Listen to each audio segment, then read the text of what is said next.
Biz bilmirik nə qədər yaşayacaq, düzdür? Bu yandan da Allahın vədi var. Hər bir nəfs ölümü dadacaqdır. Ola bilsin ki, mən amid olaraq Əhməd, Muhammed 5 il yaşayaram, 3 il yaşayaram, Allah faydalı itaat üzərində ömür versin. Sabahları bəs mən bu dünyadan köçüb gedəndən sonra arxamca qoyub getdiyim evlatlar, onlar ibadət eləməyəndə nə cür olacaq? Allah Teala soruşmayacaqmı ki, sənə evlatlar bəxş etmişdi? Sənə kör uşaqlardan fərqli olaraq sizə gözləri görən uşaq vermişdi. Karlardan fərqli olaraq sənə eşidən uşaq vermişdi. Şikəstlərdən fərqli olaraq sənə yeriyən uşaq vermişdi. Sən bunlar niyə görə mənə ibadət etməyi, hansı ki bilirdin, mənə ibadət niyə görə çağırmadın? Biz Allah'a nə cavab verəcəyik? Ona görə tək biz bu dünyada fikirləşməyəcəyik. Biz nədir?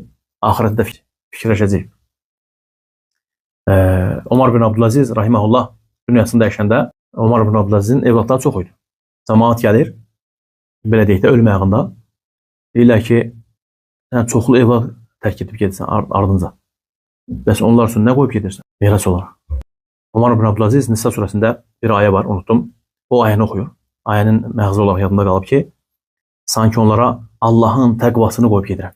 Allahın təqvasını qoyub gedirəm. Yəni onlara Allah qorxusunu öyrətmişəm.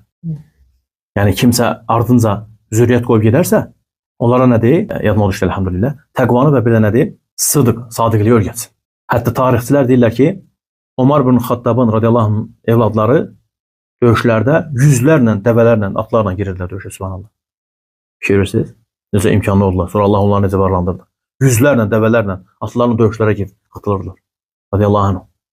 Niyə görə? Nə qoyub getmişdi Mirzə qardaş? Təqvanı qoyub getmişdi.